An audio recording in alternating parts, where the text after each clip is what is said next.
Hello दोस्तों। तो हम आज काफ़ी दिन के बाद मिल रहे हैं। तो आज जो हम टॉपिक डिस्कस करने वाले हैं उस टॉपिक का नाम है cell cycle and cell cycle check points. तो सेल साइकिल, जैसा कि आप जानते भी हैं कि सेल साइकिल एक सेल डिवीज़न का इवेंट है और इसमें सेल जो है वो सबसे पहले अपना कंटेंट को बढ़ाती है और उसके बाद में डिवाइड हो जाती है। तो कंटेंट को बढ़ाने का जो प्रोसेस होता है वो होता है इंटरफेज में, और उसके बाद में एम फेज़ आती है जो एक्चुअल डिवीज़न फेज़ होता है। तो ये जो सेल अपने कॉन्स्टिट्यूएंट्स को डबल कर रही है और उसके बाद में डबल हो रही है, ये एक साइक्लिक इवेंट होता है और इसे कहते हैं सेल साइकिल, यानी कि ये एक साइकिल की फॉर्म में होता है। तो सेल साइकिल को दो फेजेस में बांटा जा सकता है, एक होगा इंटरफेज और दूसरा होगा एम फेज।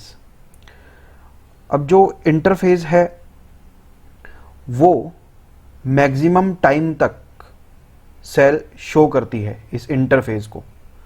अगर हम ये मान के चलें कि 24 आवर का सेल साइकिल है तो इसमें से 23 आवर्स का तो इंटरफेस ही होगा और उसके बाद 1 घंटे के लिए थोड़ा एम फेज आएगा। और अगर इस तरह से बात की जाए तो इंटरफेस को भी और कुछ फेजेस के अंदर डिवाइड किया जा सकता है, जैसे G1, S, G2। अब अगर बात की जाए इंटरफेस की तो ये प्रिपरेशन है एम फेज के लिए। तो G1 फेज जो है इसके बाद में S फेज आने वाला है और हमें पता है कि S फेज के अंदर DNA का रेप्लिकेशन होता है, यानी कि DNA का सिंथेसिस होता है। अब DNA का सिंथेसिस यानी कि जेनेटिक मटेरियल का डबलिंग, तो ये बहुत ही इम्पोर्टेंट फेज होती है। तो इसकी जो प्रिपरेशन है वो G1 फेज के अंदर की जाती है। और G1 फेज जो है, G1 और G2, इनको ग्रोथ फेजेस कहा जाता है, ग्रोथ फेज 1 और ग्रोथ फेज 2। अब अगर बात की जाए कि 24 आवर में से G1 का जो ड्यूरेशन है वो 11 आवर का होगा, S फेज का 8 आवर्स का होगा और G2 का 4 आवर्स का होगा। G1 फेज में S फेज के लिए प्रिपरेशन होती है, यानी कि DNA रेप्लिकेशन की जो है प्रिपरेशन वो स्टार्ट हो जाती है G1 फेज में। S फेज के अंदर DNA का सिंथेसिस होता है और DNA का कंटेंट जो है वो डबल हो जाता है। और G2 फेज के अंदर M फेज के लिए प्रिपरेशन होती है और M फेज जो है वो ही एक्चुअल डिवीज़न फेज है। डिवीज़न फेज इसका मतलब है कि M फेज के अंदर ही कैरियोकाइनेसिस भी होगा और साइटोकाइनेसिस भी होगा। तो जो M फेज है उसमें जब सेल डिवाइड होती है तो ये डिवीज़न के लिए सारी की सारी तैयारियां इंटरफेज में हो चुकी होती हैं। और अगर हम माइक्रोस्कोप में ये देखने की कोशिश करें कि सेल कौन सी फेज में है तो हमें ये देखने को मिलेगा कि मैक्सिमम सेल्स जो होती हैं वो इंटरफेज में ही देखने को मिलती हैं। बहुत कम सेल्स ऐसी होंगी जो एम फेज के अंदर होंगी। अब एक फेज आता है जिसे कहते हैं G0 फेज। अगर सेल G1 फेज के अंदर है तो वो सेल G0 फेज में एंटर कर सकता है। इसका ये मतलब होता है कि G0 फेज में सेल एक रेस्टिंग स्टेज में चला जाता है। अब G0 फेज भी जो है, G0 फेज, ये G0 फेज भी 3 तरह की हो सकती है। या तो हो सकती है क्यूसेंट स्टेज। क्यूसेंट स्टेज का मतलब होता है कि रिवर्सिबल रेस्टिंग स्टेट, यानी कि ये ऐसी स्टेट है जहां से वापस आया जा सकता है। तो ये एक रिवर्सिबल रेस्टिंग स्टेट है। और अगर बात की जाए सेनेसेंट स्टेज, तो ये एक इर्रिवर्सिबल स्टेज है। और सेनेसेंट स्टेज का मतलब ये होता है कि irreversible loss of proliferating potential, यानी कि इस सेनेसेंट स्टेज में सेल ने अपना प्रोलिफरेटिंग पोटेंशियल जो है उसको खो दिया है। तो इसे कहते हैं सेनेसेंट फेज। थर्ड जो फेज होती है उसका नाम होता है टर्मिनली डिफरेंशिएटेड फेज। और इस टर्मिनली डिफरेंशिएटेड फेज के अंदर जो है सेल एक स्पेशलाइज फंक्शन को एक्वायर कर लेती है, यानी कि अब वो किसी स्पेशलाइज फंक्शन को करने के लिए जो है चेंज हो चुकी है और अब भी वो वापस नहीं आ सकती। यानी कि रिवर्सिबल स्टेट तो एक ही स्टेट है, वो है क्यूसेंट स्टेज। अब ये तो एक इंट्रोडक्शन हुआ कि सेल साइकिल क्या होता है और वो किस तरह से उसके अंदर कौन कौन सी फेजेस हो सकती हैं। अब अगर हम बात करें कि एक्चुअल जो सेल साइकिल होता है उसमें कुछ रेगुलेशन जैसा होता है, यानी कि सेल साइकिल एक रेगुलेटेड प्रोसेस है, इसको रेगुलेट करके रखा जाता है। तो इसको रेगुलेट करने के लिए कुछ प्रोटीन काम करते हैं, जिसमें दो इम्पॉर्टेंट प्रोटीन हैं जिनका नाम है साइक्लिन एंड सीडीके प्रोटीन। इनमें से जो सीडीके है वो एक्चुअल एंजाइम है जो कैटालाइटिक एक्शन करेगा और इसका वर्क या फंक्शन क्या होगा, इसका होगा फंक्शन फॉस्फोराइलेशन करने का। तो इसकी फैमिली में जो जो आते हैं वो हैं CDK1, CDK2, CDK4 and CDK6। ये 4 तरह के साइक्लिन डिपेंडेंट काइनेज या CDK हो सकते हैं। साइक्लिन की अगर बात की जाए तो ये साइक्लिन CDK को एक्टिवेट करने का काम करते हैं उसके साथ कॉम्प्लेक्स बना करके, यानी कि किसी स्पेसिफिक फेज के अंदर साइक्लिन, उस फेज के स्पेसिफिक साइक्लिन जो है वो एक्टिवेट होंगे और वो साइक्लिन डिपेंडेंट काइनेज के साथ एक कॉम्प्लेक्स बनाएंगे और वो कॉम्प्लेक्स जो है अब उस पर्टिकुलर फेज को कंप्लीट करवाएगा और जैसे ही कंप्लीशन हो जाएगा उस फेज के साइक्लिन को डिग्रेड भी कर दिया जाएगा, जिससे कि नेक्स्ट फेज के साइक्लिन को जो है वो सिंथेसाइज किया जा सके और नेक्स्ट फेज हो सके। तो साइक्लिन जो है वो रेगुलेटरी प्रोटीन होते हैं। इनका साइक्लिक फॉर्म में सिंथेसिस और डिग्रेडेशन चलता रहता है। इसकी फैमिली में 4 क्लासेस हो सकती हैं, जैसे G1 के अंदर अलग साइक्लिन होता है। G1 से S ट्रांजिशन जब होता है तो इसमें अलग साइक्लिन काम करता है और S फेज में अलग साइक्लिन काम करता है और M फेज के अंदर भी साइक्लिन जो है वो काम करता है। साइक्लिन काम करेगा CDK को एक्टिवेट करने के लिए और ये जो काम करेंगे साइक्लिन CDK का कॉम्प्लेक्स काम करेगा। ये अभी थोड़ा और आगे हम पढ़ेंगे तो हमको और भी समझ में आ जाएगा। अब देखिए इस स्लाइड के अंदर ये बताया गया है कि साइक्लिन किस तरीके से साइक्लिन डिपेंडेंट काइनेज को कंट्रोल करता है।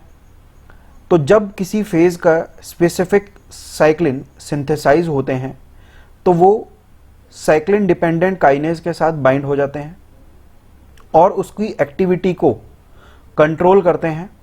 और साइक्लिन डिपेंडेंट काइनेज की एक्टिविटी क्या होती है, क्योंकि हमें पता है कि वो एक एंजाइम है तो उसका फंक्शन होगा एंजाइम की तरह, यानी कि वो एक काइनेज की तरह काम करता है। और काइनेज की भी स्पेसिफिक कैटेगरी कौन सी, सेरीन थ्रियोनिन काइनेज की तरह ये काम करते हैं, यानी कि ये फॉस्फोराइलेशन करवाएंगे या तो सेरीन पर या थ्रियोनिन पर अपने टारगेट प्रोटीन के ऊपर। तो ये जो साइक्लिन है वो साइक्लिन डिपेंडेंट काइनेज के साथ बाइंड होता है और साइक्लिन CDK का कॉम्प्लेक्स बनता है और ये specific cyclin CDK complex specific phase को जो है कंट्रोल करते हैं। अब अगर बात की जाए कि साइक्लिन, तो cyclin synthesize during specific phase then degrade after serve their process. That means specific phase के स्पेसिफिक साइक्लिन सिंथेसाइज होंगे, वो साइक्लिन डिपेंडेंट काइनेज के साथ कॉम्प्लेक्स बनाएंगे और ये कॉम्प्लेक्स जो है स्पेसिफिक फेज को कंट्रोल करेगा। ये तो हुआ साइक्लिन और साइक्लिन डिपेंडेंट काइनेज के काम करने का तरीका। अब अगर हम देखें कि कौन अलग अलग सेल साइकिल की फेजेस के अंदर कौन कौन से अलग अलग साइक्लिन CDK काम करते हैं, तो ये जो अगला वाला डायग्राम इसमें दिखाया गया है, इसके अंदर ये बताया गया है कि G1, S, G2 और M ये तो सेल साइकिल के फेजेस हैं। G1 growth phase 1, S phase और G2 फेज, यानी gap phase 1, synthesis phase, gap phase 2 and M phase. M phase means mitosis और मियोसिस। और अगर बात की जाए M फेज ही है वो एक्चुअल डिवीजन फेज है और इसी के अंदर पहले कैरियोकाइनेसिस होता है फिर साइटोकाइनेसिस होता है। तो ये एक साइक्लिक इवेंट में सेल साइकिल चलता रहता है। अब ये अगर बात की जाए G1 फेज के अंदर जो साइक्लिन काम करते हैं वो साइक्लिन डी होता है, और वो कौन से CDK के साथ काम करता है, CDK 4 और 6 के साथ वो काम करता है। तो साइक्लिन डी प्लस CDK 4 और 6 ये काम करते हैं G1 फेज के अंदर। और अगर बात की जाए G1 से S के अंदर जो ट्रांजिशन होता है तो कौन से साइक्लिन CDK कॉम्प्लेक्स काम करते हैं, तो साइक्लिन E और CDK 2 ये साइक्लिन CDK कॉम्प्लेक्स जो है वो काम करते हैं। और साइक्लिन A प्लस CDK 2 ये S फेज में काम करते हैं, और S फेज में, G2 फेज में और M फेज में सब में काम करते हैं वो हैं cyclin B CDK 1 and cyclin A CDK 1। तो ये अलग अलग साइक्लिन और साइक्लिन डिपेंडेंट काइनेज हैं जो अलग अलग फेजेस के अंदर काम करते हैं। अब अगर रेगुलेशन की बात की जाए साइक्लिन और CDK का, तो इनका रेगुलेशन हमें पता है कि साइक्लिन के थ्रू ही होगा, यानी कि कोई भी स्टेज है, if any stage is there then specific cyclin are formed, then cyclin and CDK complex is activated, and after solving their purpose, after completing their particular phase, the complex is inactivated by proteolysis of cyclins। means cyclins जो बने हैं, जो specific cyclin dependent kinase के साथ complex बना करके particular phase को complete करते हैं, तो उनको कंट्रोल में रखा जाता है उनके स्पेसिफिक साइक्लिन को डिग्रेड करके, यानी कि जब जरूरत है जब उनको सिंथेसाइज करो और कंट्रोल करने के लिए उनका प्रोटियोलाइसिस कर दो, यानी उनका डिग्रेडेशन कर दो। तो जब साइक्लिन ही नहीं होंगे तो वो फेज भी रुक जाएगा, तो इनका प्रोटियोलाइसिस किया जाता है। अब इनका जो प्रोटियोलाइसिस है वो यूबिक्विटिन डिपेंडेंट होता है, और यूबिक्विटिन डिपेंडेंट इनका प्रोटियोलाइसिस जो होता है वो एक एंजाइम के थ्रू होता है, और उसे कहते हैं यूबिक्विटिन लाइगेज। अब ये जो यूबिक्विटिन लाइगेज है जो इनका डिग्रेडेशन करवाता है वो E3 यूबिक्विटिन लाइगेज का एग्जाम्पल है। अब अगर बात की जाए E3 यूबिक्विटिन लाइगेज की, तो इसकी दो तरह की फैमिली हो सकती है, एक होती है SCF फैमिली और एक APCC फैमिली। SCF का फुल फॉर्म है SKP1 यानी S phase kinase associated protein 1, C का मतलब है कुलिन और F का मतलब है F बॉक्स प्रोटीन, तो ये SCF का फुल फॉर्म हुआ। ये मेंबर ऑफ रिंग फैमिली है, यानी कि रिंग फैमिली का ये मेंबर है। ये डिग्रेडेशन करता है G1 फेज साइक्लिन का, यानी कि साइक्लिन डी और साइक्लिन ई। और अगर बात की जाए इसका जो कॉम्प्लेक्स है उसके अंदर होता है रिंग डोमेन, और रिंग डोमेन कौन सा वाला, RBX1 वाला। दूसरी तरह का जो फैमिली होती है उसे कहते हैं APCC फैमिली, यानी कि एनाफेज प्रमोटिंग कॉम्प्लेक्स साइक्लोसोम। ये जो एनाफेज प्रमोटिंग कॉम्प्लेक्स साइक्लोसोम है ये S and M phase cyclins को डिग्रेड करने का काम करेगा, और इसके अंदर होगा कुलिन रिंग फिंगर यूबिक्विटिन लाइगेज, यानी कि ये कौन सा लाइगेज है, कुलिन रिंग फिंगर यूबिक्विटिन लाइगेज। और इसके अंदर F बॉक्स प्रोटीन एब्सेंट होता है, तो इसके अंदर F बॉक्स प्रोटीन नहीं होता। और अगर बात की जाए साइक्लिन डिपेंडेंट काइनेज के बारे में, तो साइक्लिन डिपेंडेंट काइनेज ही तो एंजाइम है जो सेल साइकिल को कंट्रोल करता है। अब साइक्लिन डिपेंडेंट काइनेज जो है उसकी एक्टिविटी को कंट्रोल करने के लिए, उसकी एक्टिविटी कंट्रोल जो होती है वो प्राइमरीली तो होती है साइक्लिन्स के थ्रू, क्योंकि साइक्लिन ही तो है जो साइक्लिन डिपेंडेंट काइनेज को कंट्रोल करके रखते हैं। तो अगर बात की जाए कि साइक्लिन के थ्रू प्राइमरीली कंट्रोल होते हैं साइक्लिन डिपेंडेंट काइनेज, और सेकेंडरीली उसके अंदर कुछ मैकेनिज्म होते हैं जो सेकेंडरी तरीके से उसे कंट्रोल करते हैं। तो इस सेकेंडरी मैकेनिज्म में कुछ बात करते हैं कि एक तो फॉस्फोराइलेशन, डीफॉस्फोराइलेशन इवेंट हो सकते हैं। सेकंड नंबर पे binding of cyclin dependent kinase inhibitor protein भी हो सकता है, यानी कि CKI। अब सबसे पहले अगर बात की जाए फॉस्फोराइलेशन डीफॉस्फोराइलेशन के थ्रू किस तरह से CDK का जो है कंट्रोल किया जाता है, तो फॉस्फोराइलेशन जो करता है वो होता है V1 काइनेज। अब ये जो V1 काइनेज है ये फॉस्फोराइलेशन करता है टायरोसिन पर 15 नंबर पोजीशन के ऊपर, ये टायरोसिन के ऊपर फॉस्फोराइलेशन करता है 15 नंबर पोजीशन पर सीडीके पर। और दूसरा जो एक एंजाइम है जो डीफॉस्फोराइलेशन करेगा वो होता है एक फॉस्फेटेज जो होता है CDC25 फॉस्फेटेज। ये क्या करता है 14 नंबर पोजीशन से फॉस्फेट को रिमूव कर देता है। अब जो फॉस्फोराइलेशन कर रहा है V1 काइनेज जो 15 नंबर पोजीशन के ऊपर फॉस्फोराइलेशन कर रहा है, तो इस फॉस्फोराइलेशन से यानी V1 काइनेज की प्रेजेंस में जब फॉस्फोराइलेशन होता है 15 नंबर पोजीशन पर, तो उससे साइक्लिन डिपेंडेंट काइनेज जो है वो एक्टिवेट हो जाते हैं, सॉरी इनएक्टिव हो जाते हैं। और जो फॉस्फेटेज है CDC25, ये फॉस्फेटेज है तो ये रिमूव करेगा फॉस्फेट को। कौन सी पोजीशन से? 14 नंबर पोजीशन से। और जब 14 नंबर पोजीशन से फॉस्फेट रिमूव होता है तो CDK एक्टिव हो जाते हैं।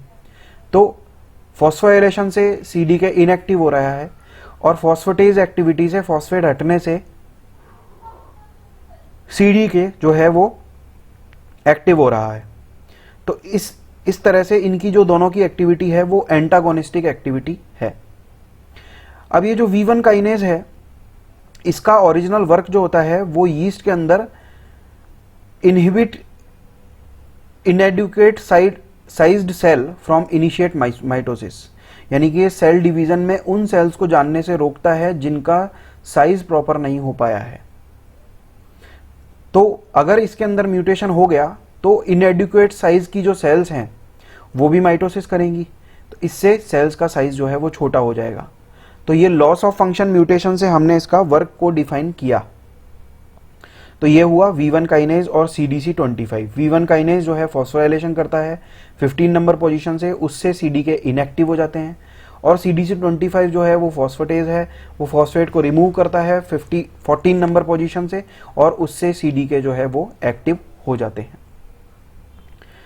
अब और आगे बात की जाए कि इनकी एक्टिविटी के लिए साइक्लिन डिपेंडेंट काइनेज यानी कि CDK की एक्टिविटी के लिए V1 काइनेज की एक्टिविटी का डिक्रीज यानी कि V1 काइनेज का काम नहीं करना ठीक रहेगा और इसकी एक्टिविटी को इंक्रीज करने के लिए CDC25 एक्टिविटी का ज़्यादा होना ठीक रहेगा। क्योंकि अगर V1 काइनेज फॉस्फोराइलेशन नहीं करेगा 15 नंबर पोजीशन पे तो CDK एक्टिवेट हो जाएंगे, और यदि CDC25 की एक्टिविटी अगर ज़्यादा हुई तो वो फॉस्फेट को हटा देगा 14 नंबर पोजीशन से, उससे भी CDK जो है वो एक्टिव हो जाएंगे। तो CDK की एक्टिविटी के लिए ज़रूरी है कि V1 काइनेज जो है उनकी एक्टिविटी कम हो और CDC25 की एक्टिविटी ज़्यादा हो। अब जब ये साइक्लिन CDK कॉम्प्लेक्स का फुल एक्टिवेशन करवाना है तो एक और प्रोटीन की ज़रूरत पड़ती है जिसे कहते हैं CAK। CAK का क्या मतलब होता है? CAK का मतलब होता है CDK एक्टिवेटिंग काइनेज, यानी कि ये अपनी काइनेज एक्टिविटी करेगा 161 पोजीशन के थ्रियोनिन के ऊपर, और जैसे ही ये फॉस्फेट को ऐड करेगा 161 पोजीशन के ऊपर वैसे ही साइक्लिन CDK कॉम्प्लेक्स जो है वो एक्टिव हो जाएंगे। अब जिस तरह से दिखाया गया है यहाँ पर, तो ये हमें कंक्लूजन निकलता है कि अगर साइक्लिन CDK को काम करना है, अगर साइक्लिन CDK कॉम्प्लेक्स को काम करना है तो V1 की एक्टिविटी जो है वो कम होनी चाहिए, CDC25 की एक्टिविटी ज़्यादा होनी चाहिए और CAK की एक्टिविटी भी ज़्यादा होनी चाहिए, यानी कि CDK एक्टिवेटिंग काइनेज। इससे क्या होगा कि 15 नंबर पोजीशन वाला जो इनहिबिटरी फॉस्फेट है वो तो हट जाएगा और 14 नंबर वाला जो फॉस्फेट है उसके हटने से भी CDK एक्टिवेट हो जाएगा, और 161 पोजीशन पर अगर फॉस्फेट जुड़ गया तो भी CDK एक्टिवेट हो जाएगा, यानी कि साइक्लिन CDK कॉम्प्लेक्स जो है फुल एक्टिव होगा इस कंडीशन में। तो ये बात हुई CDK जो है वो एक्टिवेट होता है किस किस कंडीशन में। अब अगर बात की जाए तो एक दूसरे तरह की एक्टिविटी और होती है। फर्स्ट तो हमने बात की फॉस्फोराइलेशन डीफॉस्फोराइलेशन, सेकंड तरह की जो कंट्रोलिंग जो टेंडेंसी होती है वो होती है binding of CDK inhibitor protein, इन्हें कहा जाता है CKIs।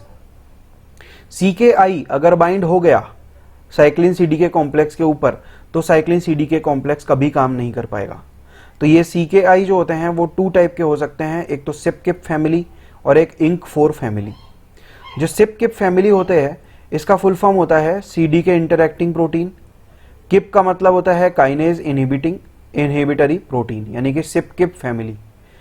दूसरे तरह के इनहिबिटर जो काइनेज होते हैं उनका नाम होता है इंक 4 फैमिली, यानी कि inhibitors of kinase 4 family, Cip Kip family and Ink 4 family. जो सिप किप फैमिली है उसके अंदर आते हैं P21, P27 एंड P57। ये तीनों जो है सिप किप फैमिली में आते हैं और ये इनहिबिट करते हैं साइक्लिन A CDK2 की एक्टिविटी को। और अगर बात की जाए इंक 4 फैमिली के बारे में, तो ये इंक 4 फैमिली जो है इसके अंदर आते हैं P16, P15, P18 and P19, यानी कि ink 4A, 4B, 4C and 4D। ये चारों क्या करते हैं, ये ब्लॉक करते हैं सेल साइकिल प्रोग्रेशन को बाय बाइंडिंग अदर CDK4 और CDK6, that means that inhibit the action of cyclin D। तो ये हुए अलग अलग तरह के regulatory mechanism of cyclin dependent kinase. अब अगर और बात की जाए कि कंट्रोल ऑफ DNA डुप्लीकेशन जो है वो किस तरह से होता है एस फेज के अंदर, तो एस फेज के अंदर नॉर्मली क्या होता है कि जब स्टार्ट हो रहा होता है एस फेज तो DNA के ऊपर जुड़े होते हैं। हमें पता है कि DNA रेप्लिकेशन जब भी स्टार्ट होता है तो वो एक रेप्लिकेशन ओरिजिन से स्टार्ट होता है और यहाँ पे रेप्लिकेशन ओरिजिन को कहा जाता है ओराई साइट।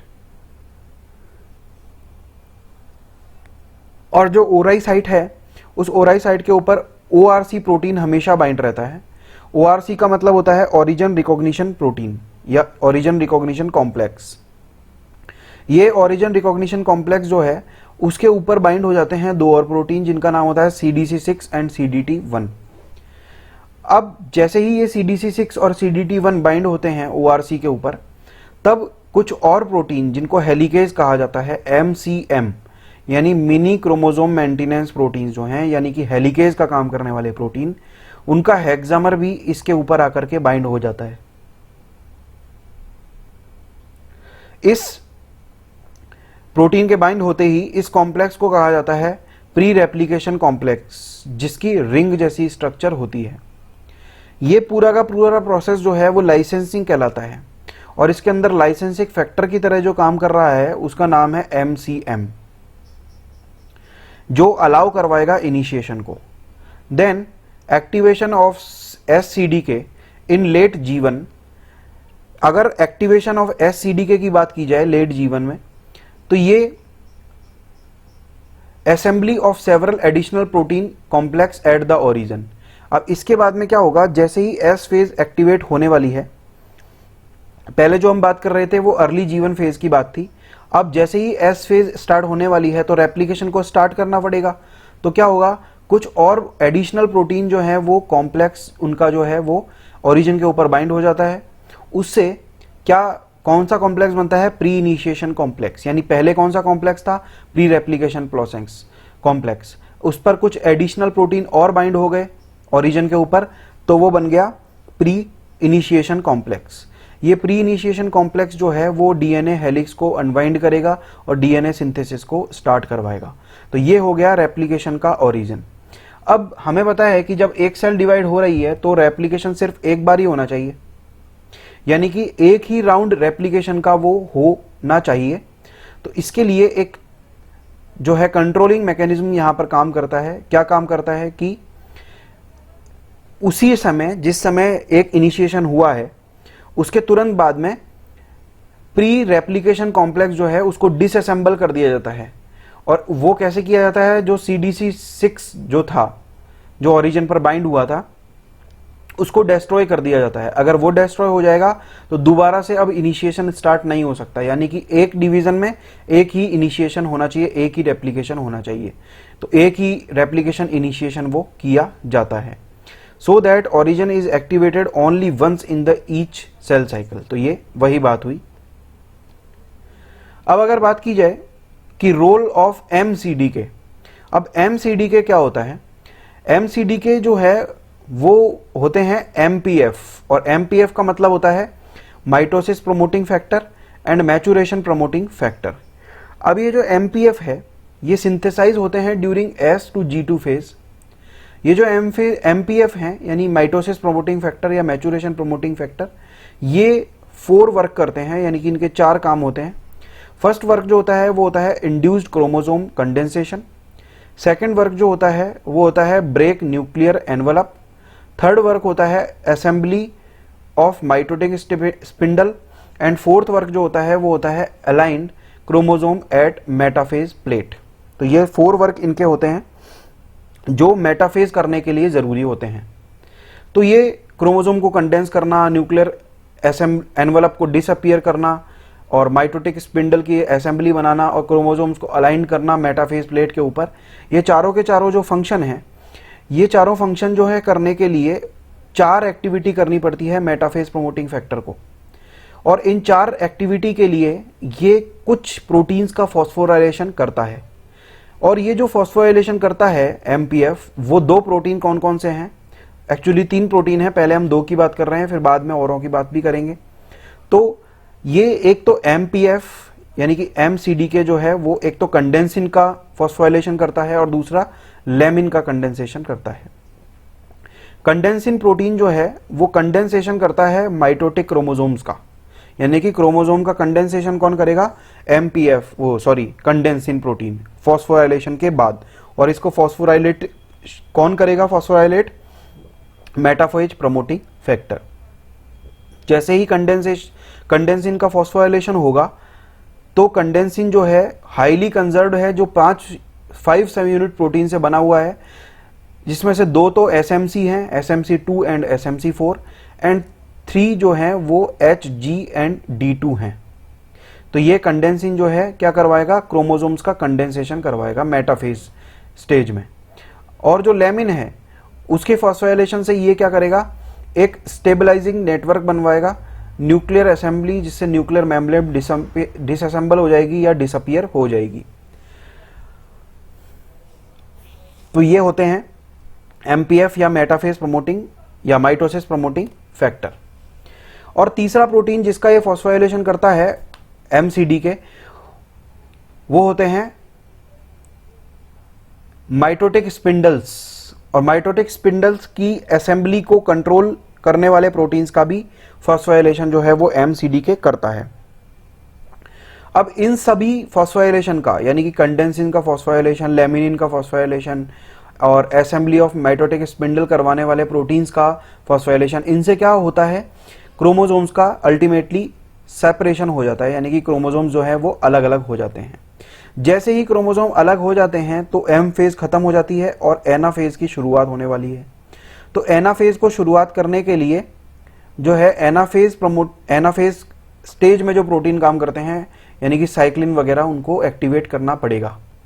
तो MCDK initiate these changes in microtubule behavior by phosphorylation of 2 classes of protein. That means MCDK microtubule behaviour में जो चेंज करता है वो 2 प्रोटीन के फॉस्फोराइलेशन से करता है, जिससे माइक्रोट्यूब्यूल का बिहेवियर चेंज हो जाता है।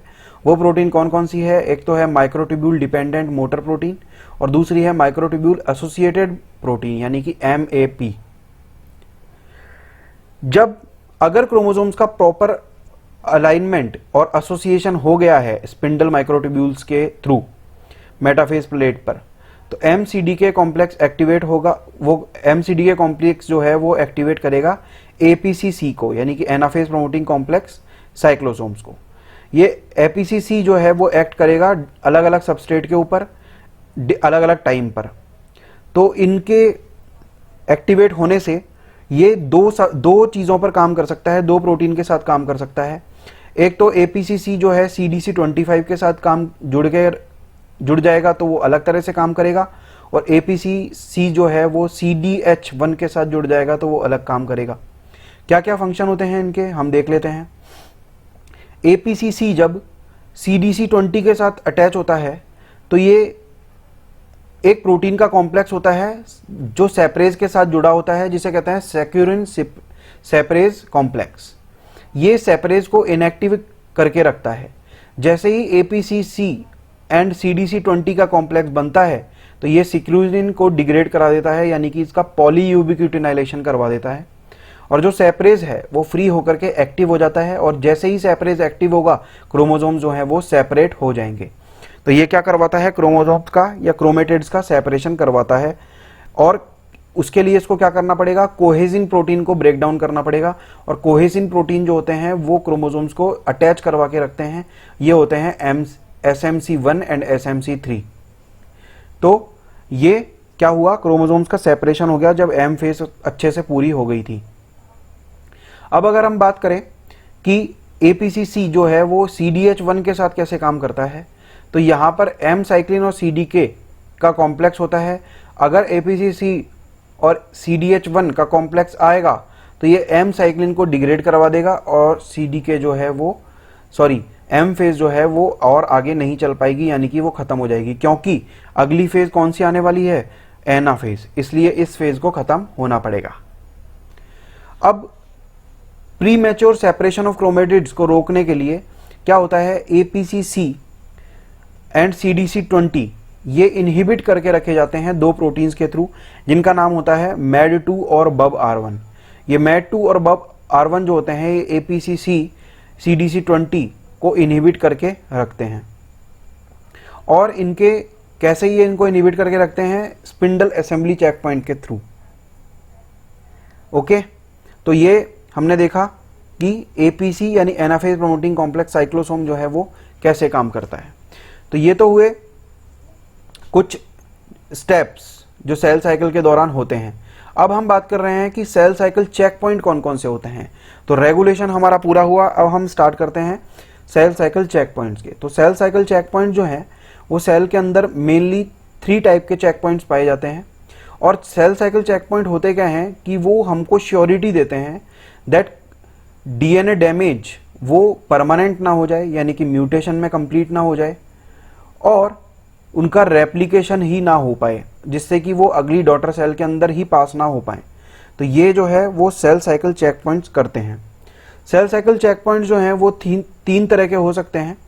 एक तो होता है S फेज चेक पॉइंट, दूसरा होता है स्पिंडल असेंबली चेक पॉइंट, और थर्ड होता है DNA डैमेज चेक पॉइंट। तो हम एक एक करके सभी चेक पॉइंट्स को देखेंगे। सबसे पहले हम जो बात करते हैं वो होता है S फेज चेक पॉइंट।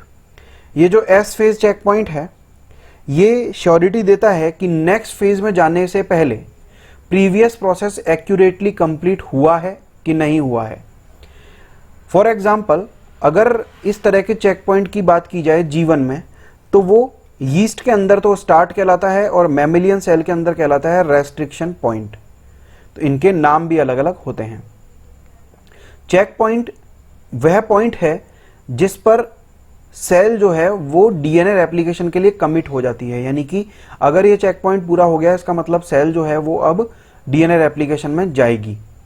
और ये डिसीजन लेता है, make decision to proceed, pause or exit the sex cycle. That means if there is a DNA damage, then exit or pause the cell cycle. This is necessary event. Then second type of checkpoint is spindle assembly checkpoint. ये हमको guarantee देता है कि anaphase तभी शुरू होना चाहिए जब क्रोमोसोम्स मेटाफेज प्लेट के ऊपर प्रॉपर अलाइन हो चुके हों बाय माइक्रोट्यूब्यूल्स। तो अगर कोई भी काइनेटोकोर यानी कि कोई भी क्रोमोसोम जो है वो प्रॉपरली अटैच नहीं हुआ है स्पिंडल से, तो ये नेगेटिव फीडबैक या नेगेटिव सिग्नल भेजेगा APCC20 को, APCC CDC20 को। उससे क्या होगा, CHK1 एक्टिवेट हो जाएगा, वो एरोरा B को एक्टिवेट करेगा। उसके बाद में BUB-R1 और MED2 ये इनहिबिट करके रखेंगे APCC CDC20 को। यानी कि अगर प्रॉपर अलाइनमेंट क्रोमोसोम्स का मेटाफेज प्लेट पर नहीं हो पाया है तो APCC CDC20 जो है वो एनाफेज को स्टार्ट ही नहीं होने देगा, यानी क्रोमोसोम्स को सेपरेट ही नहीं होने देगा। अब थर्ड टाइप का जो आता है वो आता है DNA डैमेज चेक पॉइंट। ये थर्ड चेक पॉइंट है। इसके अंदर ये देखा जाता है कि G1 से S फेज ट्रांजिशन जो है वो intra S origin of replication और G2M माइटोसिस एंट्री, इनके ऊपर ये जो है नजर रखता है। अब डीएनए डैमेज को जो है वो एक्सोजीनस फैक्टर से भी हो सकता है और एंडोजीनस फैक्टर से भी हो सकता है। एक्सोजीनस फैक्टर्स के जो एग्जाम्पल होते हैं वो होते हैं आयोनाइजिंग रेडिएशन, अल्ट्रावायलेट रे, chemical mutagen etcetera. Endogenous antigen की अगर बात की जाए तो मेटाबॉलिक बाय प्रोडक्ट्स का सिंथेसिस हो जाए किसी तरह का, और स्टॉल रेप्लिकेशन फॉर्क यानी रेप्लिकेशन फॉर्क ही रुक जाए, तो इस तरह से होते हैं डीएनए डैमेज। अगर सिग्नलिंग की बात की जाए तो डीएनए डैमेज का रेस्पॉन्स आता है जिसे कहा जाता है डीडीआर। ये एक्टिवेट करता है एटीएम और एटीआर को।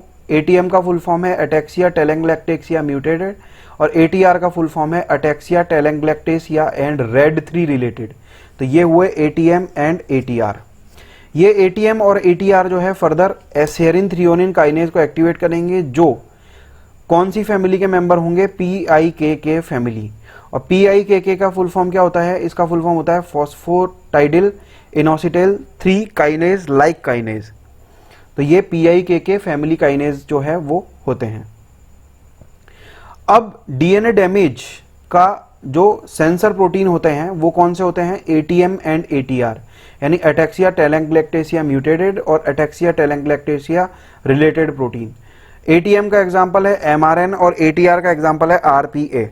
एमआरएन क्या होता है, मरे 11, रेड 50 एंड NBS1। ये जो है एटीएम का टाइप है एमआरएन। एटीआर जो है उसका जो है कौन सा प्रोटीन होता है, आरपीए यानी रेप्लिकेशन प्रोटीन ए।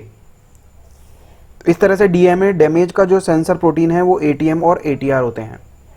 अब अगर दो तरह के डीएनए डैमेज हो सकते हैं डीएनए में, अगर उसके अंदर सिंगल स्टैंडर्ड ब्रेक है तो उसको रिकॉग्नाइज करेगा आरपीए, और अगर डबल स्टैंडर्ड ब्रेक है तो उसको रिकॉग्नाइज करेगा एमआरएन। आरपीए और एमआरएन जो है वो सेंसर प्रोटीन होते हैं। ये जो आरपीए है ये एक्टिवेट करता है एटीआर आईपी को, यानी एटीआर इंटरैक्टिंग प्रोटीन को। ये जो सेंसर काइनेज हैं आरपीए और एमआरएन, इन्होंने जो है फर्दर ये एक्टिवेट करेंगे ATR bind with ATR RP, यानी कि एटीआर आईपी जो है उसके साथ एटीआर बाइंड हो जाएगा और एटीएम जो है वो बाइंड हो जाएगा एमआरएन के साथ। तो ये एपिकल काइनेज हो गए। देन डाउनस्ट्रीम काइनेज का एग्जांपल होता है CHK1 CHK2। ये एटीआर बाइंड एटीआर आईपी जो है वो एक्टिवेट करता है CHK1 को, और एटीएम बाइंड एमआरएन जो है वो एक्टिवेट करता है CHK2 को। ये दोनों डाउनस्ट्रीम काइनेज हैं जो फर्दर जो है एक्टिवेट करेंगे इफेक्टर को। और इफेक्टर कौन कौन से हो सकते हैं, इफेक्टर हो सकते हैं CDC25 और P53। CDC25 जो है वो चेक पॉइंट अरेस्ट करवाता है, जैसा कि हमने देखा था। ये वही फॉस्फेट है जो CDC25 जो है 14 नंबर पोजीशन के ऊपर ऐड करेगा और उससे क्या नहीं हो पाएगा, सेल डिवीजन अरेस्ट हो जाएगा वहीं की वहीं। इसे कहा जाता है ATR पाथवे।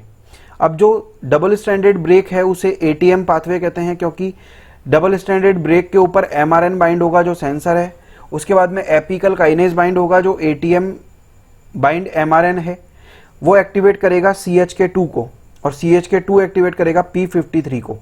और P53 हमें पता है कि गार्जियंस का P53 जो है जो जीनोम का गार्जियन है, यानी कि ये बहुत सारे ऐसे काम करता है जिससे डीएनए डैमेज जो है नहीं हो पाता, और जिन सेल के अंदर डीएनए डैमेज हो चुका है वो क्या हो जाती हैं, डेथ हो जाती है उनकी, यानी एपोप्टोसिस में वो चली जाती हैं। इस पूरे के पूरे पाथवे को कहा जाता है ATM पाथवे। तो दो तरह के पाथवे चलते हैं, सिंगल स्टैंडर्ड ब्रेक के लिए चलता है ATR पाथवे और डबल स्टैंडर्ड ब्रेक के लिए चलता है ATM पाथवे। अब एक प्रोटीन आता है जो एक ट्यूमर सप्रेसर प्रोटीन है और उसका नाम है रेटिनोब्लास्टोमा प्रोटीन। ये जो रेटिनोब्लास्टोमा प्रोटीन है इसको कोड करता है जीन, उसका नाम है RB1 जीन, और ये जो प्रोटीन बनाता है उसका नाम है PRB प्रोटीन। अब ये जो RB1 जीन है इसकी एक लोकेशन होती है, ये कहाँ पाई जाती है, 13 नंबर क्रोमोसोम्स की लॉन्ग आर्म, Q आर्म यानी लॉन्ग आर्म की 14 नंबर बैंड के सेकंड सब बैंड के ऊपर ये पाया जाता है। अब ये जो RB1 जीन है इसकी जो लोकेशन है वो इनएक्टिवेशन करती है ट्यूमर्स का, यानी कि ट्यूमर सप्रेसर जीन हुई है।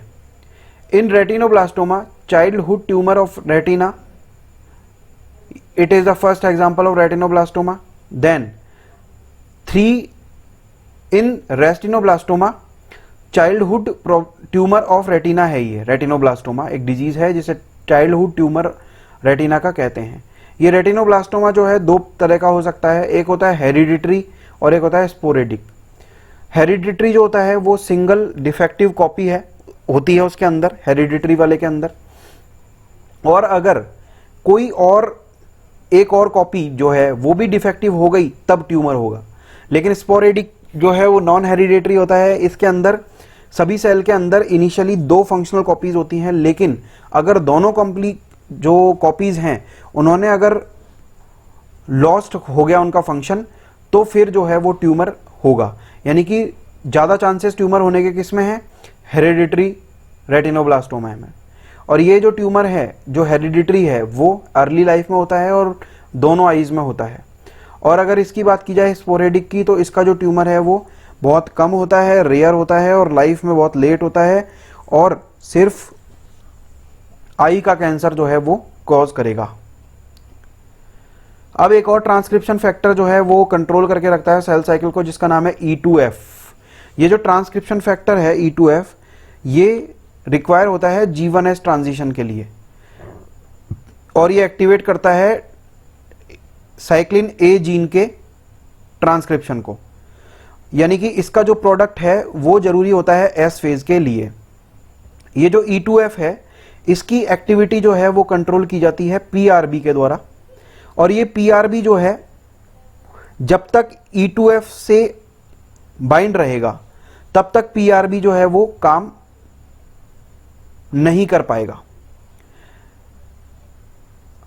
अब ये जो जीन है जो S फेज में इन्वॉल्व हैं वो स्टॉप रहेंगी, लेकिन जैसे ही साइक्लिन D CDK4/6 आएंगे और साइक्लिन E और CDK2 आएगा तो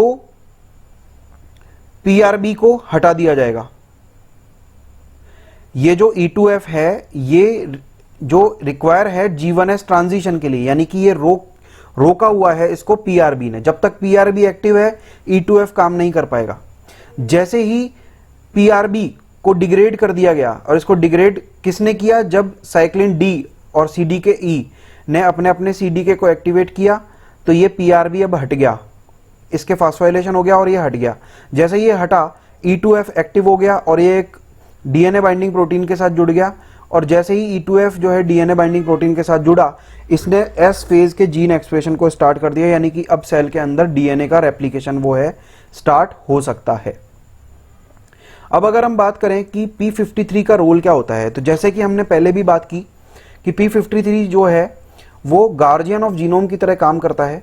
यानी कि ये कुछ ऐसे काम लगातार करता रहता है जिससे कि DNA डैमेज जो है या तो रिपेयर हो जाता है, और अगर रिपेयर नहीं हुआ तो वो एपोप्टोसिस में भी चला जा सकता है।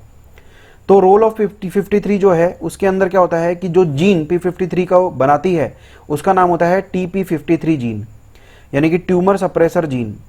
ये 17 नंबर क्रोमोसोम्स की छोटी आर्म के 13 नंबर बैंड के फर्स्ट सब बैंड के ऊपर होता है।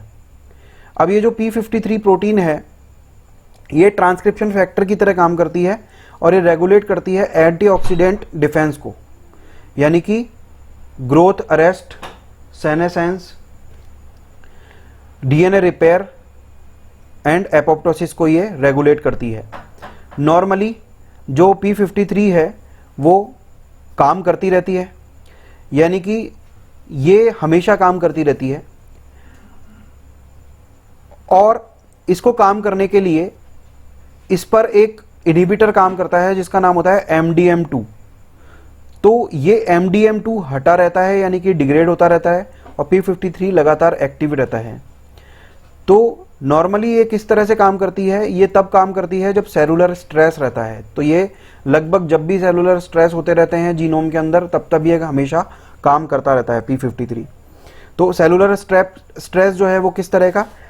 माइटोटिक एपरेटस जो है वो डिसफंक्शनल हो गया हो, DNA रेप्लिकेशन स्ट्रेस हो गया हो, टीलोमियर का इरोजन हो गया हो, ऑक्सीडेटिव स्ट्रेस हो गया हो, DNA डैमेज हो गया हो, ऐसी कंडीशन के अंदर इसे कहते हैं सेलुलर स्ट्रेस। तो इस सेलुलर स्ट्रेस को ठीक करने का काम करता है P53, इसीलिए इसको जीनोम का गार्जियन भी कहा जाता है। अब अगर बात की जाए, अगर डबल स्ट्रैंडेड डीएनए डैमेज है, तो हमने पहले भी इसकी बात की थी, तो ये किसको एक्टिवेट करेगा, एटीएम को, एटैक्सिया टेलेंगलैक्टेसिया म्यूटेटेड जीन को, म्यूटेटेड प्रोटीन को। ये जो है अब एक्टिवेट करेगा CHK2 को।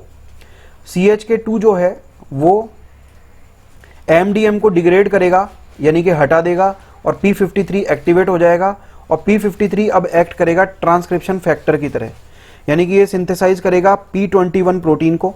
ये P21 प्रोटीन एक CKI प्रोटीन है, यानी कि CDK इनहिबिटरी प्रोटीन है। ये G1S CDK and S CDK को एक्टिव कर देंगे, यानी कि एक्टिव से इनएक्टिव बना देंगे। तो ये इनएक्टिव जैसे ही होंगे तो सेल साइकिल अरेस्ट हो जाएगा S फेज के अंदर। अब P53 जो है, हमने ये देखा कि ये या तो सेल के अंदर जो डैमेज हुआ है डीएनए के अंदर, उसको रिपेयर कराने का काम करेगा, और अगर रिपेयर नहीं कराएगा तो P53 जो है एपोप्टोसिस को भी इंड्यूस करा सकता है। तो ये एपोप्टोसिस को किस तरह से इंड्यूस कराएगा, ये दो तरह से इंड्यूस करा सकता है।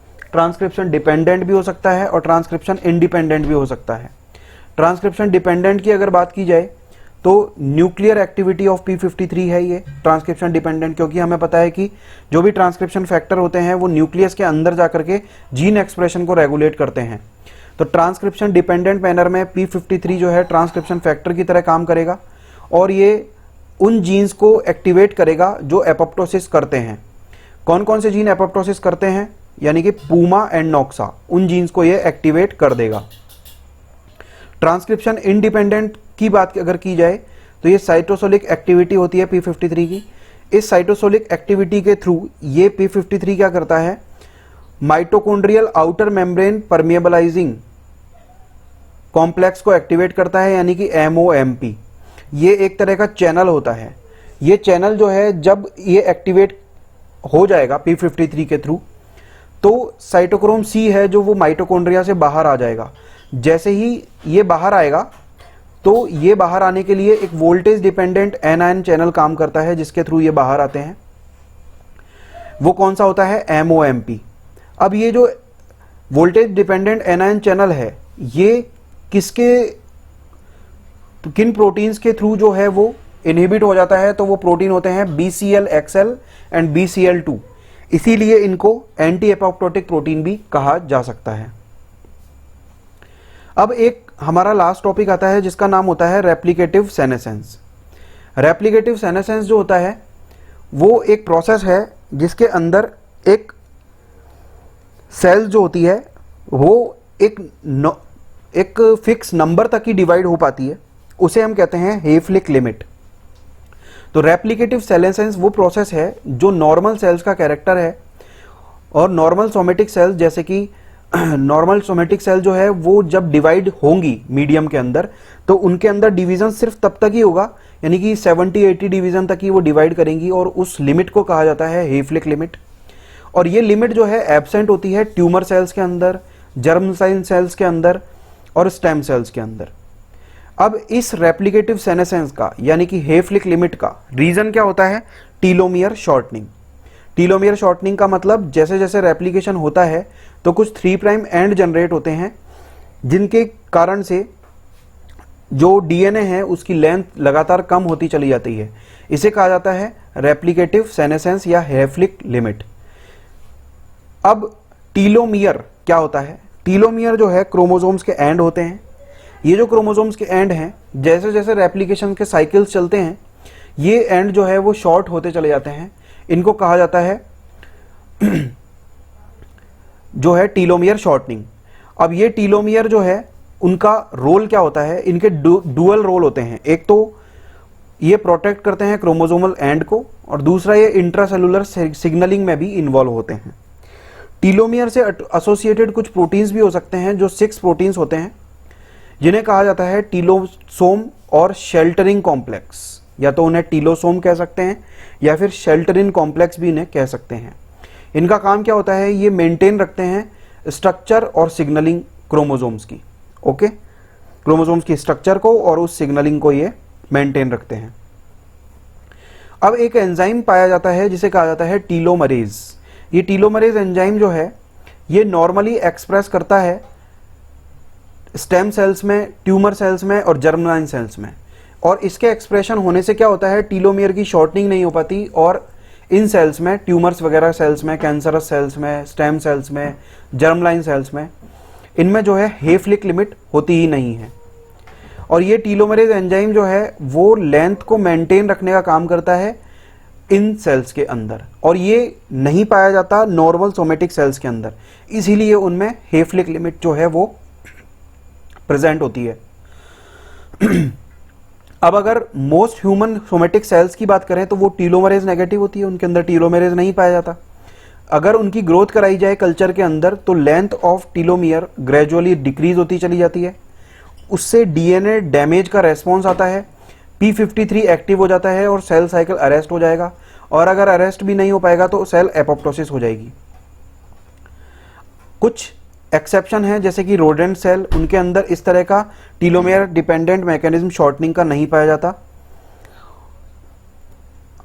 अब कुछ ह्यूमन सेल्स हैं जिनके अंदर जो है इमोर्टलाइज हो जाती हैं, जो कल्चर के अंदर वो क्या करती हैं, टीलोमियर को मेंटेन कर लेती हैं, और टीलोमियर को मेंटेन करने के लिए उनके अंदर एक अल्टरनेटिव मैकेनिज्म पाया जाता है जिसे कहा जाता है ATL, यानी अल्टरनेटिव लेंथनिंग ऑफ टीलोमियर्स, और ये homologous recombination mediated DNA replication के थ्रू अपना काम करती है। तो इस तरह से आज की क्लास में जो हमने डिस्कस किया वो किया सेल साइकिल चेक पॉइंट्स के बारे में और थोड़ा बहुत कंट्रोलिंग मैकेनिज्म के बारे में। तो आज की क्लास में इतना ही रखते हैं।